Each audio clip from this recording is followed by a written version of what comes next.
Bismillahirrahmanirrahim. Yang perlu diketahui dalam masalah alam barzah adalah semua orang yang punya dosa, dan tidak sempat bertaubat di dunia, maka sudah cukup mendatangkan azab kubur padanya. Walaupun dia belum tentu masuk ke neraka. Karena untuk masuk ke neraka harus ada timbangan amal hari kiamat. Beda kalau orang kafir dan orang musyrik. Orang munafik itu tidak ada lagi timbangan amal. Mereka sudah langsung diseret ke dalam api neraka. Ditimbang amal ini adalah orang-orang yang beriman. Orang yang beriman kepada Allah tapi masih punya dosa, maka ditimbanglah amalnya. Melalui timbangan inilah nanti dilihat, kalau amal baiknya lebih banyak, maka dia masuk ke dalam surga. Kalaupun amal buruknya lebih banyak, masih dilihat lagi apakah Allah masih mau memaafkan dia, atau misalnya dia masih bisa mendapatkan syafaat saudara-saudaranya, kerabatnya, orang yang kenal dia, atau Rasulullah SAW sendiri, bisa saja. Jadi dia bisa saja selamat ke surga. Jadi untuk masuk ke neraka itu ada proses, tapi azab kubur nggak ada prosesnya. Siapapun meninggal punya dosa, teman-teman sekalian, hati-hati. Sekecil apapun dosa itu sudah cukup mendatangkan siksa kubur. Walaupun belum tentu dia masuk ke dalam api neraka. Jadi jangan dianggap remeh. Makanya kisah yang masyhur berhubungan dengan masalah ini adalah kisah Utsman bin Affan radhiyallahu anhu yang pernah menziarahi kuburan lalu terisak-isak menangis seperti anak kecil. Lalu beberapa teman-temannya di zaman khilafah beliau berkata, "Wahai Amir Mu'minin, kenapa anda menangis melihat kuburan? Padahal Nabi SAW sudah menjamin buat anda surga. Dan anda ini siapa? Terkenal anak mantunya Nabi SAW, ya, dapat jaminan surga. Nabi sebutkan lisannya langsung, Utsman di surga, dijamin. Bagaimana bisa anda menangis seperti ini?" Jawaban Utsman radhiyallahu anhu sangat bijak. Orang yang beriman dan berilmu punya jawaban yang tepat. Dia mengatakan Rasulullah SAW menjamin buat saya surga, tapi tidak menjamin saya selamat dari siksa kubur. Dari mana jaminan saya disiksa dulu di kubur? Nanti saya masuk surga, betul. Tapi di kubur disiksa dulu karena masih ada dosa. Maka pemahaman yang dikeluarkan oleh para ulama tentang tadi saya bilang, dosa itu sekecil apapun sudah cukup untuk membuat adanya siksaan, gitu kan? Itu karena pernyataan Utsman bin Affan yang menyebutkan statement tadi, gitu kan?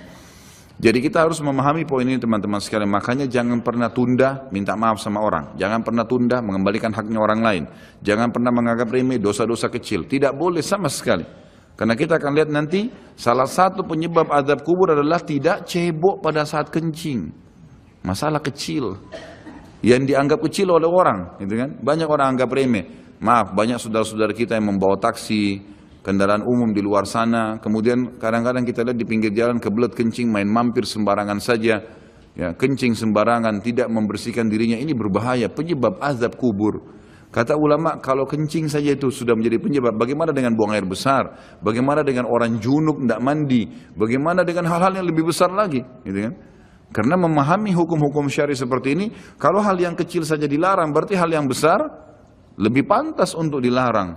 Kalau hal kecil saja mendatangkan azab, berarti hal yang lebih besar lebih pantas mendatangkan azab. Jadi harus hati-hati, gitu kan?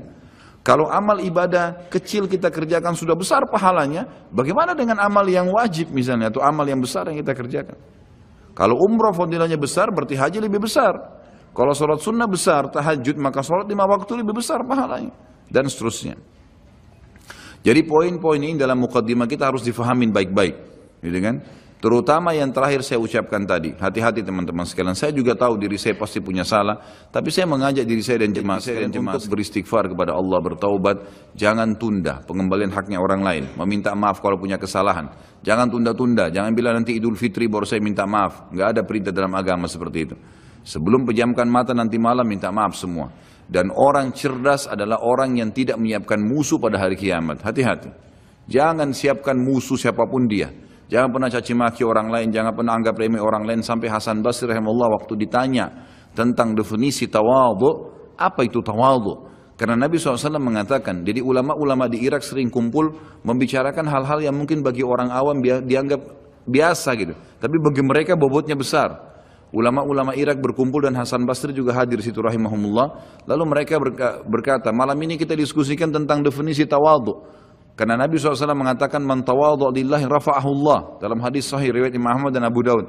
Siapa yang bertawadhu kepada Allah, merendah karena Allah, Allah akan angkat derajatnya.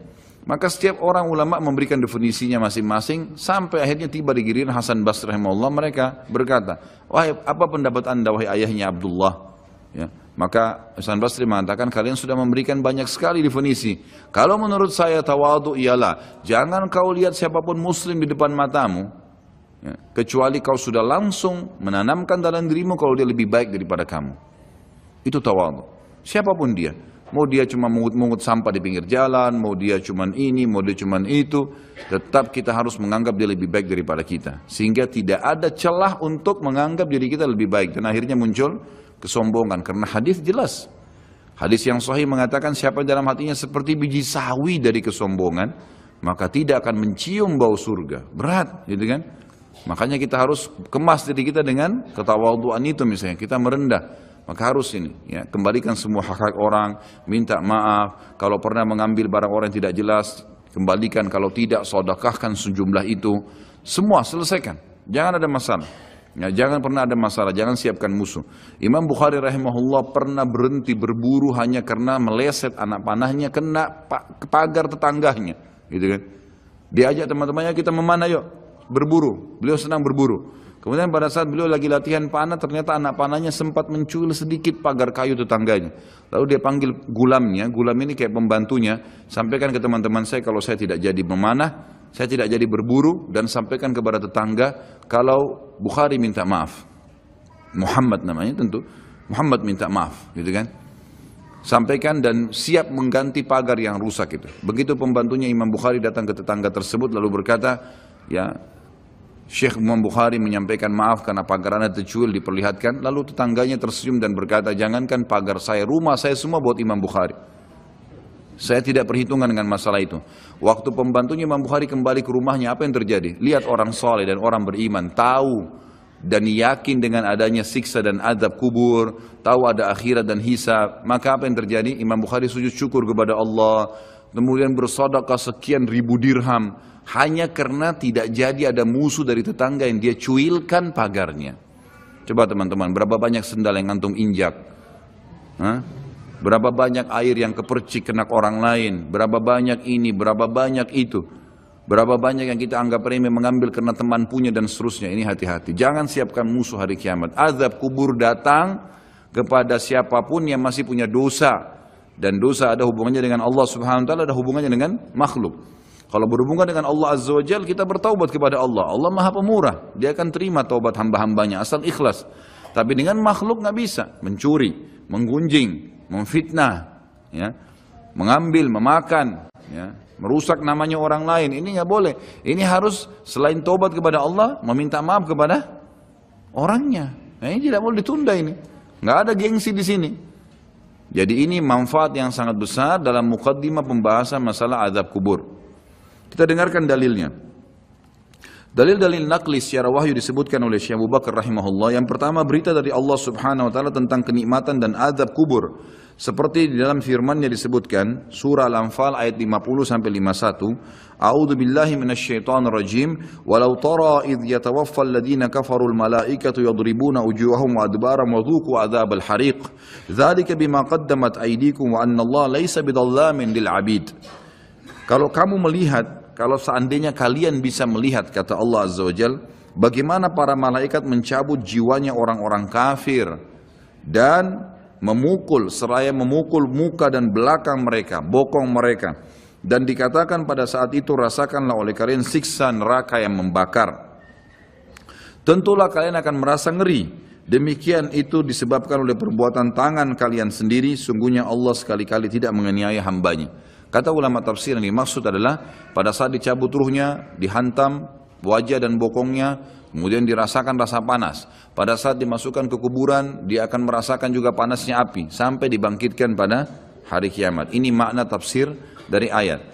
Juga dihubungkan dengan yang lainnya adalah Allah subhanahu wa ta'ala menutup ayat ini sambil berkata, itu karena perbuatan tangan kalian sendiri. Kata ulama tafsir, Allah Azza wa Jalla dengan kemahamurahannya, walaupun orang kafir, Fir'aun menantang Allah menganggap dirinya Tuhan, masih didakwahi dan sampai detik terakhir sebelum dia ditenggelamkan masih diberikan kesempatan untuk taubat. Makanya kata Nabi SAW, wala yahliku illa halik, tidak ada orang yang masuk neraka kecuali orang yang bobrok, Karena sampai dia mau meninggal, sinyal Allah terus datang untuk taubat. Baik dari lisannya orang lain kah, fenomena yang terjadi kah, ada saja. Maka orang yang cerdas harus bisa mengambil pelajaran. Teman-teman, ulama juga menitikberatkan begini. Setiap azab Allah akan datang yang besar, Allah selalu datangkan azab yang kecil sebagai peringatan. Sebelum seseorang itu rubuh hotelnya, terbongkar aibnya karena dia berzina, akhirnya dibuka orang seluruh dunia bisa melihat. Maka pada saat pertama dia mau berzina, Allah Subhanahu wa taala tanamkan rasa takut dalam dirinya, khawatir ketahuan. Tangkap tak sinyal itu? Enggak, tetap ngotot jalan.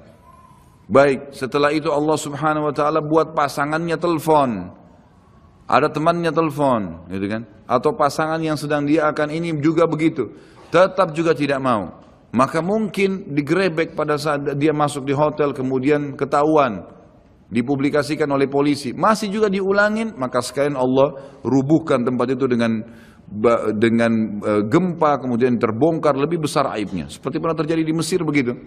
Akhirnya rubuh sebuah hotel yang memang selalu dipakai untuk zina, dan banyak sekali, subhanallah, dengan hikmah Allah, orang-orang yang berzina meninggal sementara mereka lagi berzina dan tidak rusak badannya di hotel itu, sementara hotelnya hancur.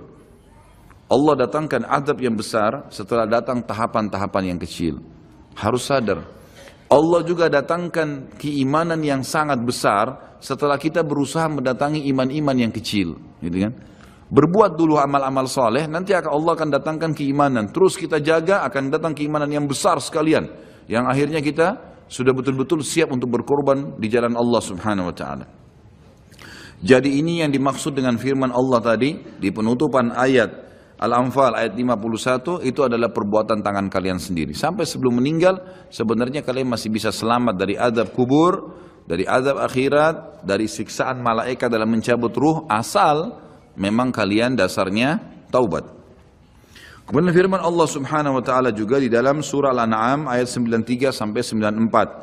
A'udzu billahi minasyaitonir rajim, walau tara idz zalimuna fi gamaratil mauti wal malaikatu basitu aydihim akhriju anfusakum al yawma tujzauna adzabal huni bima kuntum taquluna 'alallahi ghairal haqqi wa kuntum an ayatihi tastakbirun. وَلَقَدْ جِئْتُمُونَ فُرَادًا كَمَا خَلَقْنَاكُمْ أَوَّلَ مَرَّةٍ وَتَرَكْتُمْ مَا خَوَّلْنَاكُمْ وَرَاءَ ظُهُورِكُمْ وَمَا نَرَى مَعَكُمْ شُفَعَاءَكُمُ الَّذِينَ زَعَمْتُمْ أَنَّهُمْ فِيكُمْ شُرَكَاءُ لَقَدْ تَقَطَّعَ بَيْنَكُمْ وَضَلَّ عَنْكُمْ مَا كُنْتُمْ تَزْعُمُونَ.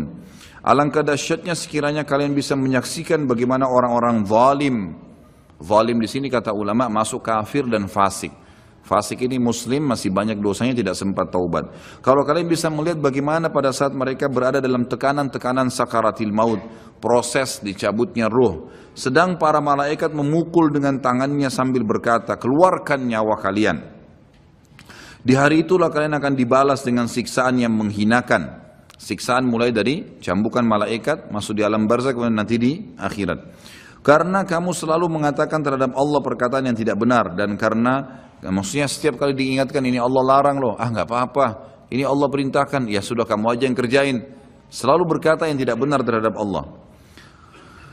Dan juga kamu selalu menyombongkan diri terhadap ayat-ayatnya. Dan sesungguhnya kalian datang pada kami pada saat ini sendirian, sebagaimana kalian kami ciptakan pada mulanya. Dan kalian tinggalkan di belakang kalian di dunia apa yang telah kami karuniakan kepada kalian, rumah, kendaraan, harta dan seterusnya, dan kami tiada melihat beserta kalian pemberi syafaat yang kalian anggap bahwa mereka itu sekutu-sekutu Allah di antara kalian. Mana teman-teman, mana patung yang disembah, mana jimat yang dipakai, mana jin yang sering dipanggil. Kata Allah, tidak ada mereka semuanya. Sungguh telah terputuslah pertalian antara kalian dan telah lenyaplah dari kalian apa yang dahulu kalian anggap sebagai sekutu Allah. Ayat ini menjelaskan kepada kita ada proses kematian dan pindahnya ke alam barzah.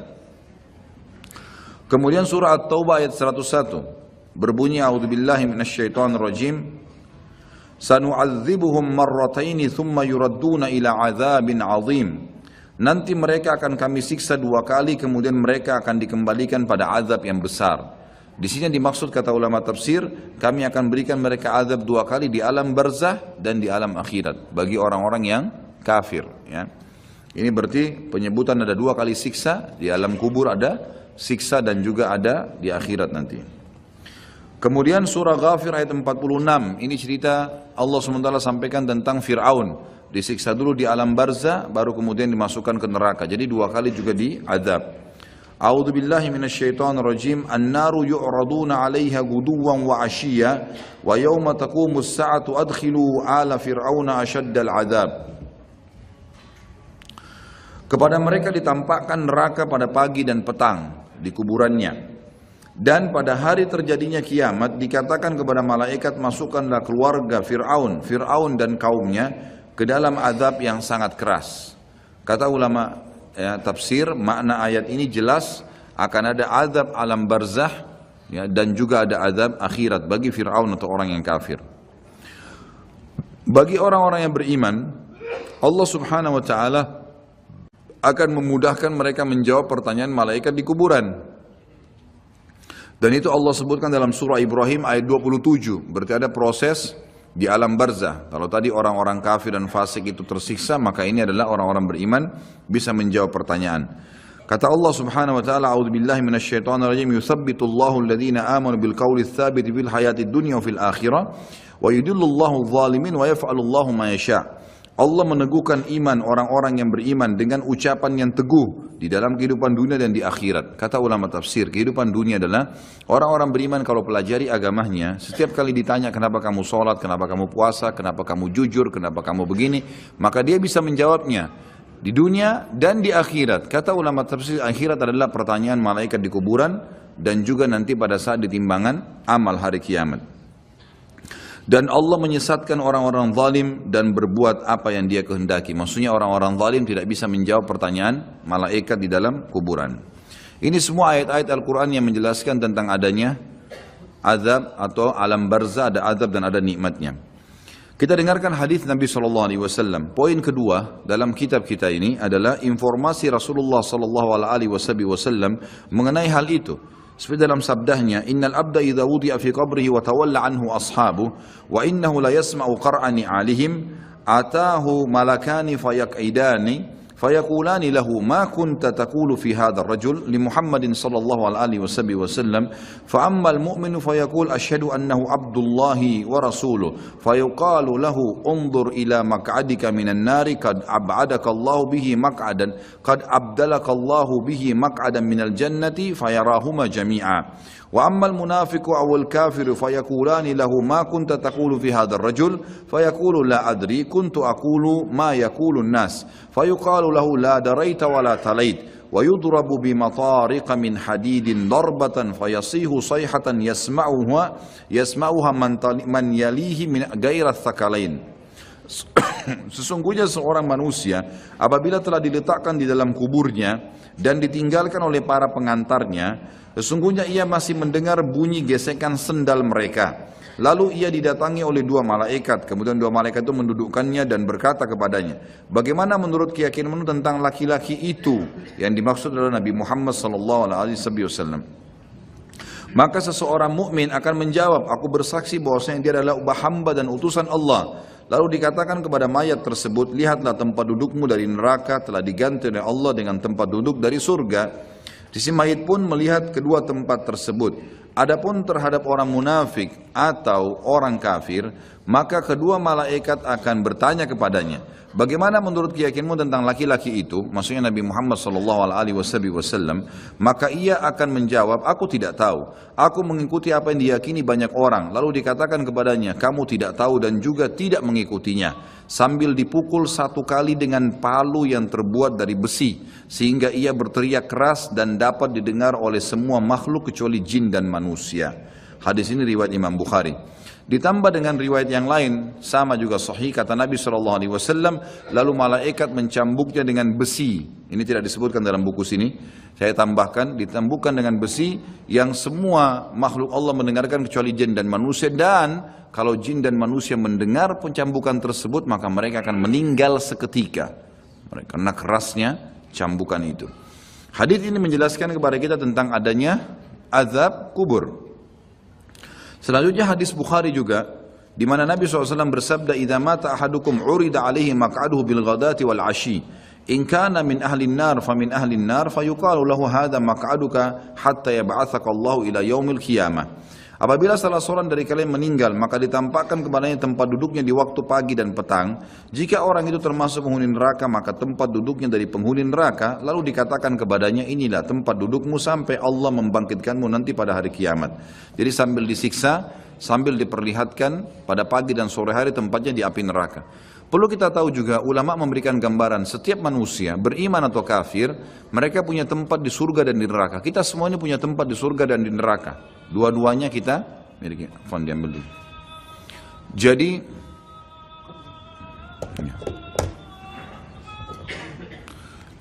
Jadi kita semua ini punya tempat di surga dan di neraka. Punya tempat di surga dan di neraka. Kalau seseorang mukmin meninggal dunia, maka tempatnya di surga ditempati oleh dia dan tempat di neraka diberikan kepada orang kafir. Kalau dia meninggal dalam keadaan kafir, atau dia munafik, atau dia musyrik, kekal di api neraka, maka dia akan mendapatkan tempatnya di neraka dan tempat yang di surga diberikan kepada orang-orang yang beriman.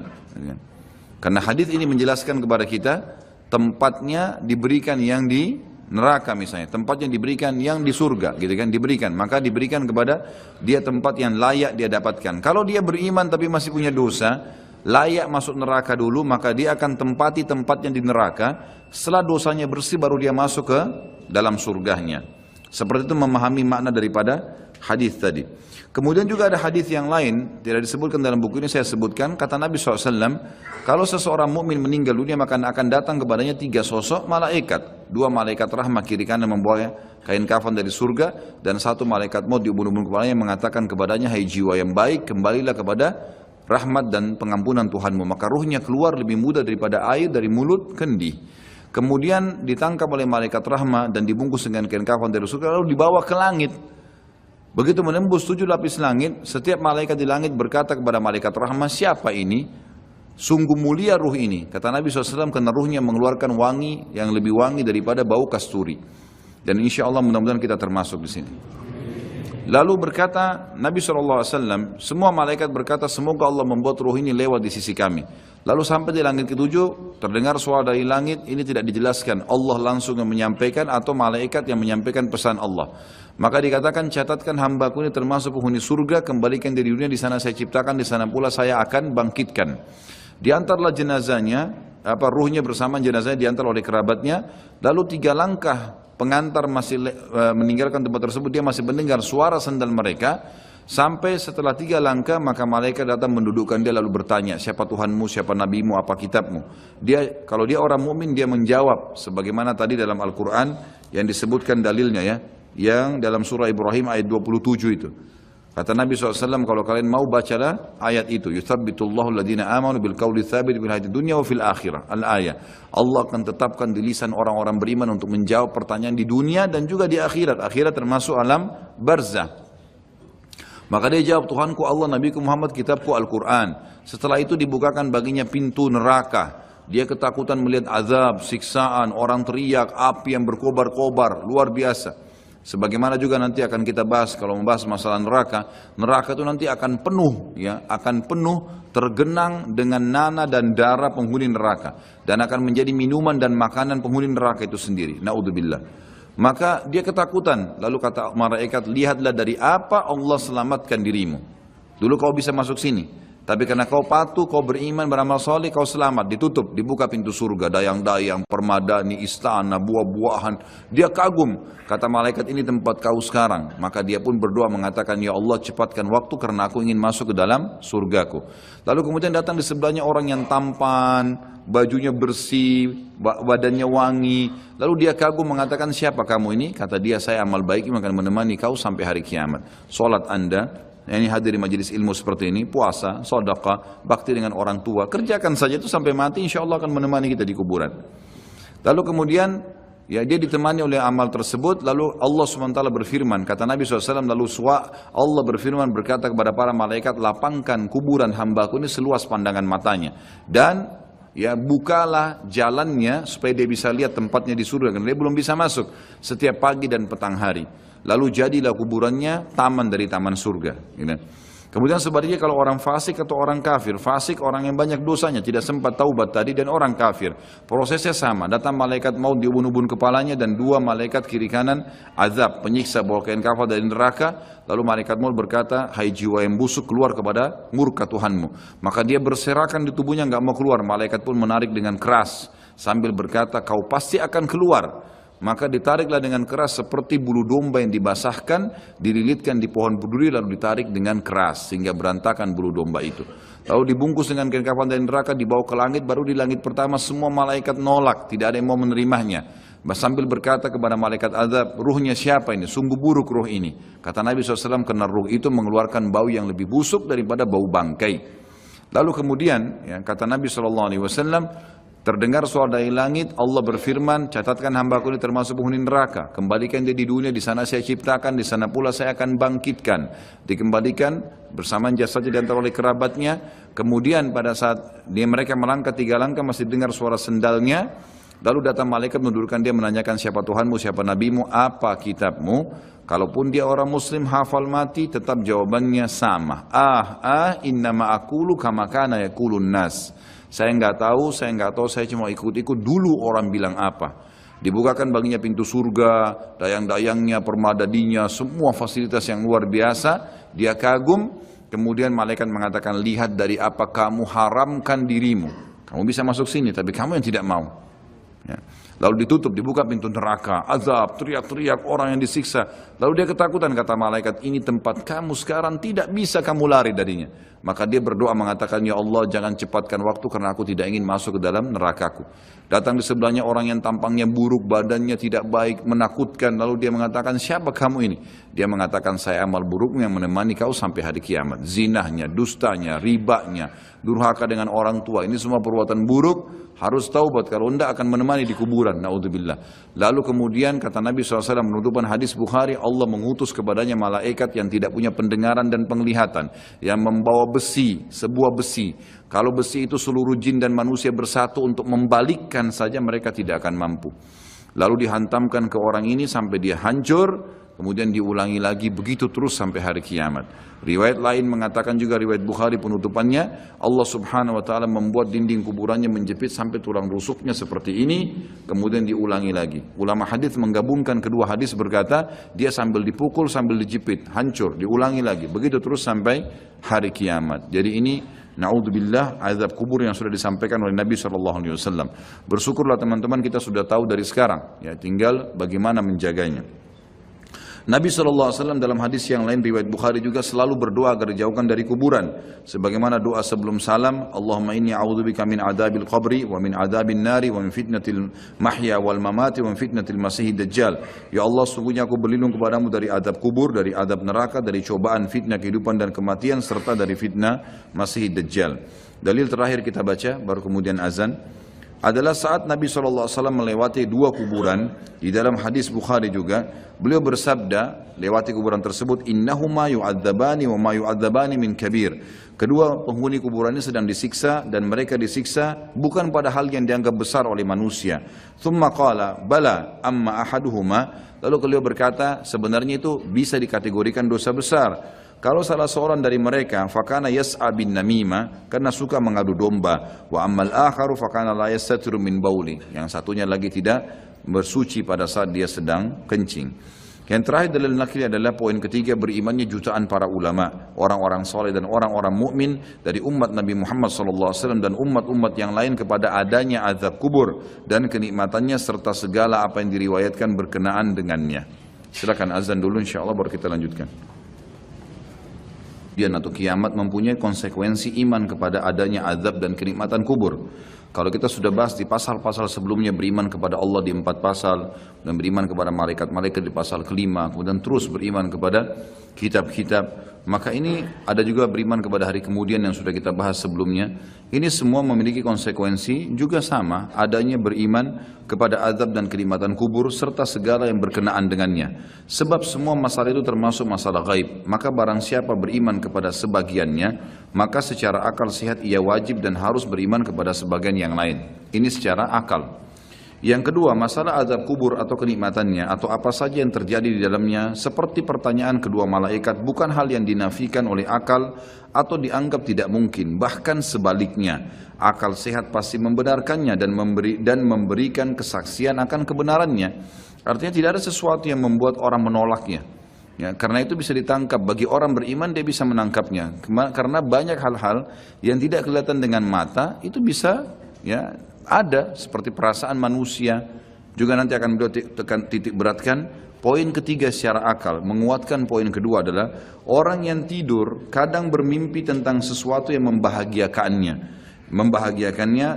ia merasakannya dan menikmati pengaruh pada jiwanya. Hal ini ia akan bersedih dan prihatin jika ia terbangun di saat sedang asyik bermimpi. Sebagaimana ia juga kadang bermimpi tentang sesuatu yang ia tidak suka dan ia merasa terganggu, di mana ketika ia terbangun ia bersyukur kepada orang yang membangunkannya. Kalaulah ada seseorang yang membangunkan di saat ia sedang merasakan kenikmatan atau merasa terganggu di dalam tidurnya yang benar-benar sedang terjadi pada jiwanya, bahkan ia terpengaruh dengannya, padahal itu adalah hal yang tidak dapat diketahui dengan mata atau tidak kelihatan dengan mata telanjang dan tidak dapat kita saksikan secara kasat mata dan tidak pula ada seorang yang mengingkarinya. Maka bagaimana azab kubur dan kenikmatannya diingkari padahal ia sangat mirip dengan mimpi? Atau kesimpulannya adalah, ini sebagai penutup poin ketiga terakhir, adalah kata para ulama, orang yang hidup di dunia pada saat dia meninggal seperti orang yang bangun dari tidur. Jadi pada saat dia tiba-tiba melihat malaikat maut datang, maka seperti orang yang tidur kaget. Disitulah dia melihat kehidupan yang sebenarnya. Malaikat datang mencabut ruhnya, semua fakta yang disampaikan secara wahyu dia akan lihat. Dan semenjak itu dia akan menghadapi kehidupan yang abadi, tidak ada lagi kematian, karena mati cuman satu kali. Jadi seperti orang yang baru bangun tidur dan akhirnya dia kaget, seperti itulah orang yang menghadapi kematian. جاب خواطرنا حلم يطويه تخرجنا أيام الجد قضيناها وهنا الإنجاز يسامرنا فرح قد جاب خواطرنا حلم يطويه تخرجنا أيام الجد قضيناها وهنا الإنجاز يسامرنا